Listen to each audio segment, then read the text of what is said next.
There's always something that needs a little fixing on Farpoint Farms.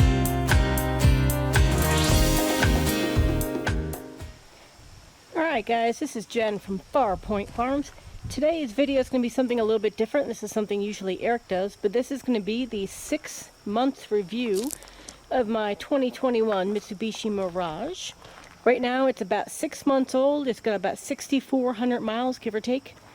As you can tell, it's got a lot of miles on it because I just love to drive this car. Alright, so all the stuff that I've done to this car, Eric's done a couple of videos on.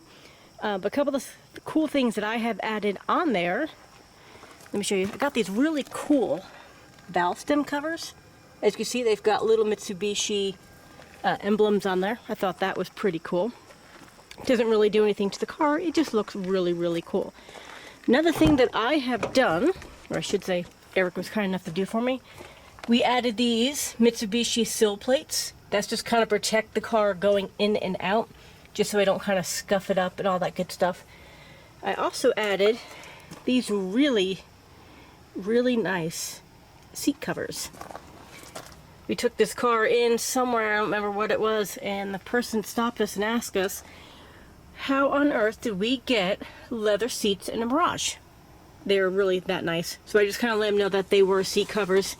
I just want to protect the seat that's going to be on here. If I were to spill something, I'd be heartbroken if I end up with a stain on those seats. So you see, they have a nice little headrest cover. They zip up on the sides. Really, really happy that I got these. They're a little bit more money than what I wanted to spend, but all in all, they are well worth the money. The next thing that we did to kind of add in, I got this really nice center console armrest. Some of the models come with an armrest standard. This one did not, so I was able to get that one on there. If you can see up underneath, it actually has where you can add power to it, and I've got USB to charge my phone. So that makes it a lot more comfortable, especially on long drives. It's just way better.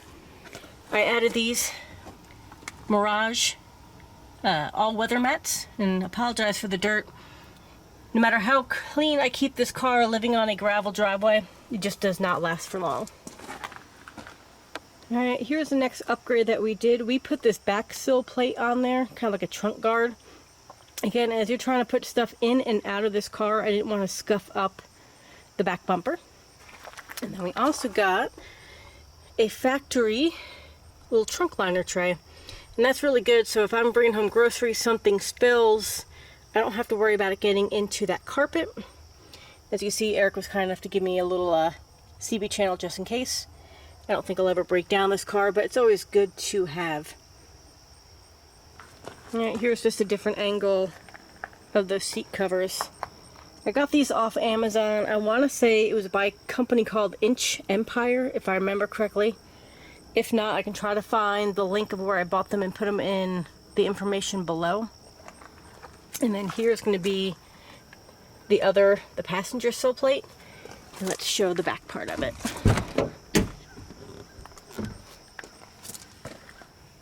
These ones right here. These are nice because these are actually custom molded in order to fit inside those seals. You can get generic carbon fiber ones. I just happen to really like the look of these. Just trying to keep everything OEM Mitsubishi on this car. So 6 months in, she still looks brand new. Paint is a little bit dirty. I swear every time that I wash this car, it seems to rain the very next day, and then it gets all dirty. So believe it or not, I just washed it a couple days ago.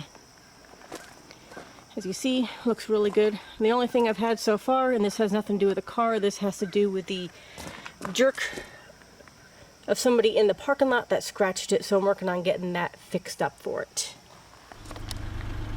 Right here it is. I'm just sitting in the driveway. As you can see, it's got 6,400 miles on it. Got my radio. I don't have a USB in there right now. And where we live, there's pretty much no radio service, so I have to listen to USB sticks in order to get anything on there. We've got the automatic climate control. Eric's got the 2018 version. Honestly, in my opinion, I kind of like his version of the climate control better.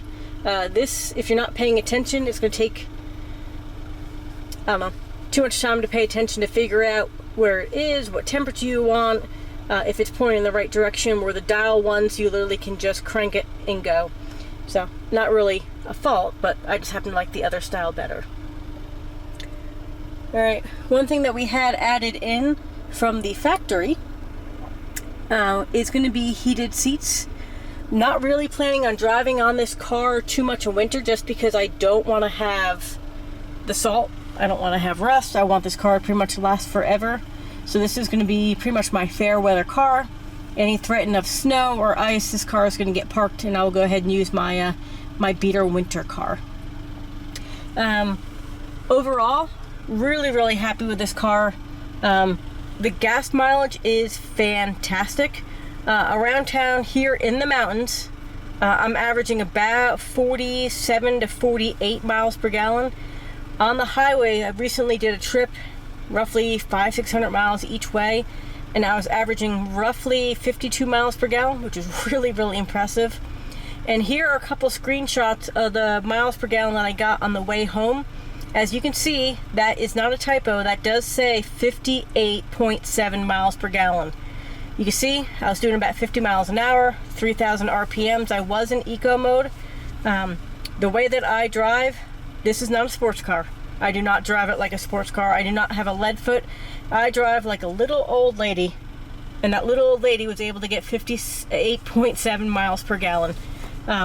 This miles per gallon, this car is fantastic. If gas prices keep going up, I don't sweat it, because it cost me about $20 to fill up this car, and I'm averaging, like I said, around town 47, 48 miles per gallon, on the highway 52. On occasion I can get a little bit better than that. I am not sweating it one bit. This car does have the thing where if it senses something is coming in front of you, it does have that automatic like crash assistance, brake assistance sort of thing. Never had to use it, although it did deploy twice on me. One was because a deer decided to run right in front of me. It braked way faster than I could. Reaction time, the computer definitely won on that one. And I was on the highway, and some guy was nice enough to cut me off, and it put on the brakes. Again, its reaction time was way faster than mine. So all in all, it is a really good safety feature to have.